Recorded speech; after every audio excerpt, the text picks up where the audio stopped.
प्रिय छात्रों, मैं निखिल श्रीवास्तव गोपाल विद्यालय इंटर कॉलेज अंग्रेजी माध्यम के ऑनलाइन क्लास में आज अलंकार नामक टॉपिक को लेकर उपस्थित हूँ। आइए देखते हैं हिंदी साहित्य की भूमिका को बढ़ाने के लिए अलंकार की गरिमा को हम आज समझेंगे। चलिए देखते हैं अलंकार की भूमिका और अलंकार की परिभाषा तथा अलंकार के उदाहरण के बारे में आज हम जानेंगे, जो कि कक्षा 9 से 12 के बीच में ये दो नंबर का एक सुंदर सा टॉपिक है। चलिए सबसे पहले इसकी परिभाषा के बारे में हम आपको अवगत करते हैं कि अलंकार की परिभाषा क्या है। सबसे पहले परिभाषा को भी जानने से पहले ये समझ लीजिए कि अलंकार का पिता महाकवि भामह को कहा जाता है।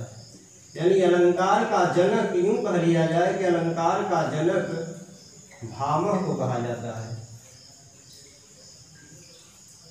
यह अलंकार के पिता हैं। अब आइए हम जानते हैं अलंकार की परिभाषा के बारे में।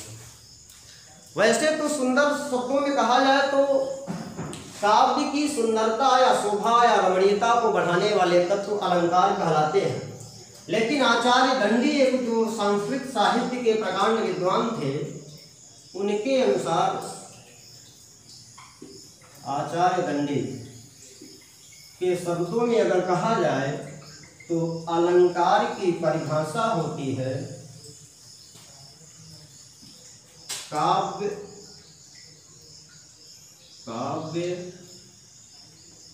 शोभा करान धर्मान अलंकारान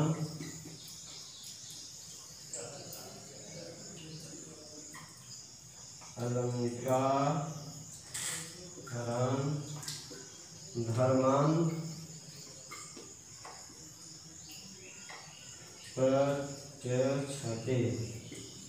यानी आचार्य दंडी के कथनानुसार जो अलंकार की साहित्यिक परिभाषा होती है वह होती है काव्य शोभा करान धर्मान अलंकारान धर्मान प्रक्षते। सॉरी, धर्मान नहीं, अलंकारान प्रक्षते। इस प्रकार आचार्य दंडी के अनुसार ये साहित्यिक परिभाषा है अलंकार की। और हिंदी की जो परिभाषा है काव्य की शोभा को बढ़ाने वाले तत्व, शोभा को बढ़ाने वाले तत्व अलंकार कहलाते हैं। यानी एक लाइन की परिभाषा ये हिंदी की परिभाषा बनती है कि काव्य की सुंदरता या शोभा को बढ़ाने वाले तत्व अलंकार कहलाते हैं। अब आइए हम जानते हैं अलंकार के भेद के बारे में कि अलंकार के भेद क्या है। ये तो रही आपकी परिभाषा। अब आइए जानते हैं अलंकार का जो भेद है। अलंकार के भेद होते हैं 3। यानी इनके भेदों की संख्या 3 मानी गई है। पहले भेद का नाम होता है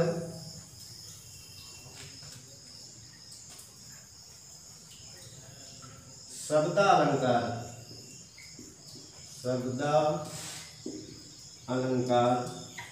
दूसरे भेद का नाम है अर्थालंकार और तीसरे भेद का नाम है उभयालंकार।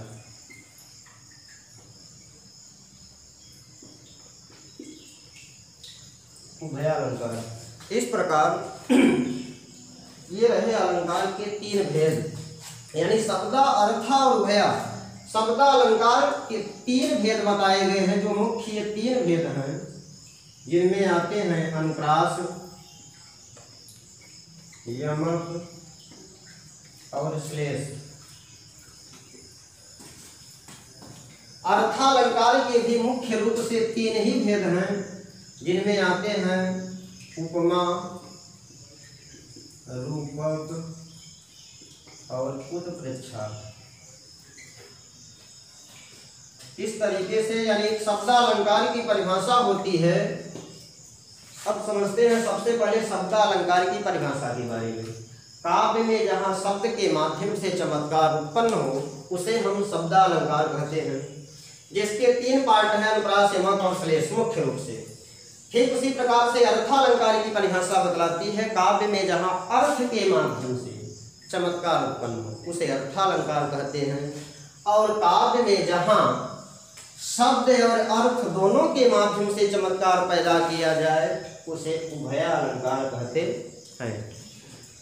चलिए, शब्दालंकार जहाँ शब्दों के माध्यम से काव्य में चमत्कार पैदा किया जाता है, जिसका पहला भाग बनता है अनुप्रास की परिभाषा और उसके उदाहरण के बारे में जानते हैं।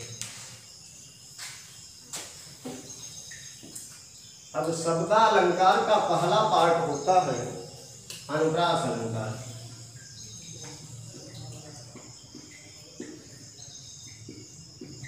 शब्दालंकार का पहला भाग है अनुप्रास। इसकी परिभाषा कहती है, काव्य के जिस पंक्ति में एक ही व्यंजन वर्ण की आवृत्ति बार बार हो या एक ही व्यंजन वर्ण बार बार आए उसे अनुप्रास अलंकार कहा जाता है। जैसे रघुपति, राघव, राजा, राम। इस तरीके से जब आप स्पष्टीकरण लिखेंगे उसमें आपको लिखना पड़ेगा कि निम्नलिखित पंक्ति में र वर्ण की आवृत्ति कई बार होने के कारण यहाँ पर अनुप्रास अलंकार है, यानी उपयुक्त पंक्ति में र नामक वर्ण की आवृत्ति कई बार होने के कारण अनुप्रास है। ठीक, अब आइए शब्दा का, ये अगर आपको समझ में आया होगा तो शब्दालंकार का दूसरा पार्ट है यमक अलंकार। यमक अलंकार ये पार्ट नंबर दूसरा, शब्दा का दूसरा पार्ट है, यानी दूसरा भेद है यमक अलंकार। यमक का शाब्दिक अर्थ होता है युग्म। हिंदी भाषा में यमक को युग्म का मतलब होता है जोड़ा, यानी यूं कहा जाए कि काव्य के जिस पंक्ति में एक ही शब्द 2 या 2 से अधिक बार आए उसे, काव्य के जिस पंक्ति में एक ही शब्द 2 या 2 से अधिक बार आए किंतु अर्थों में भिन्नता पैदा हो जाए उसे यमक अलंकार कहा जाता है। उदाहरण देखिएगा, जैसे लिखा हो, काली घटा का घमंड घटा। काली घटा का घमंड घटा। निम्नलिखित पंक्ति में यह दिखाया गया है कि जैसा हमने कहा कि एक ही शब्द 2 या 2 से अधिक बार आए और अर्थों में भिन्नता पैदा हो तब वहां होता है यमक अलंकार। उपयुक्त लाइन में यह लिखा गया है कि घटा शब्द 2 बार आया है, लेकिन दोनों जगहों पर अपने घटा शब्द के अर्थों में बदलाव है। लिखा है काली घटा का घमंड घटा। स्पष्टीकरण में आपको लिखना पड़ेगा कि पहली घटा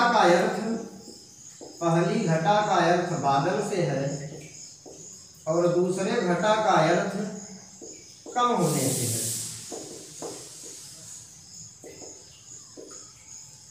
यानी बादल का घमंड कम हो गया। ठीक उसी प्रकार से अन्य उदाहरण भी आप ले सकते हैं। जैसे एक उदाहरण मानस की चौपाई से हम आपके सामने रखते हैं, जैसे मूरत मधुर मनोहर देखी, भयं विदेह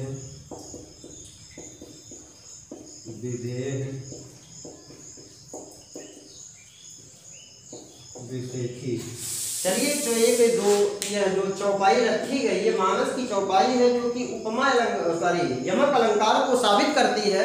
इसमें लिखा गया विदेह शब्द 2 बार आए हैं, जिसमें प्रथम विदेह का अर्थ राजा जनक का नाम और द्वितीय विदेह का अर्थ बिना शरीर के। यानी भगवान राम और लक्ष्मण की सुंदर मूर्ति को देखने के बाद जिनका नाम विदेह राज जनक था, यानी प्रथम विदेह का अर्थ राजा जनक का नाम, राजा जनक का नाम, और दूसरे विदेह का अर्थ बिना शरीर के, बिना शरीर के। यानी जिनका नाम स्वयं विदेहराज जनक था, जिन्हें विदेहराज जनक कहा जाता था, वो ऐसा लगा कि अपने आप को ही भूल गए, यानी अपनी ही शुद्ध बुद्ध को भूल गए हो या बिना शरीर के हो गए। ऐसा इस चौपाई के माध्यम से दिखाया गया। चलिए अब शब्द अलंकार का भेद नंबर तीसरा, जिसका नाम होता है श्लेष अलंकार।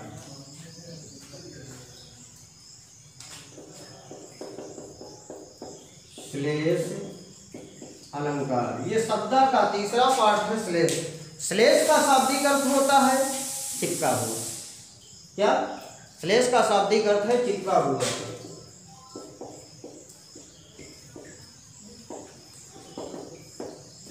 यानी काव्य के जिस पंक्ति के किसी एक शब्द में, काव्य के जिस पंक्ति के किसी एक शब्द में अनेक अर्थ चिपके हों या लगे हों, उसे श्लेष अलंकार कहा जाता है। जैसे आपने रहीमदास का एक बहुत सुंदर सा दोहा पढ़ा होगा कि रहीमन पानी राखिए बिन पानी सब सून, पानी गए न उबरे मोती मानुष चून। उपर्युक्त निम्नलिखित पंक्ति में यह दिखाया गया है कि द्वितीय पंक्ति में पानी शब्द के 3 अर्थ हैं। वैसे पंक्ति में पानी शब्द भी 3 बार आया है, लेकिन पंक्ति की दूसरी लाइन में जहाँ लिखा गया है कि पानी गए न उबरे मोती मानुष चून, पानी गए न उबरे मोती मानुष चून। इस पंक्ति में पानी शब्द के 3 अर्थ हैं।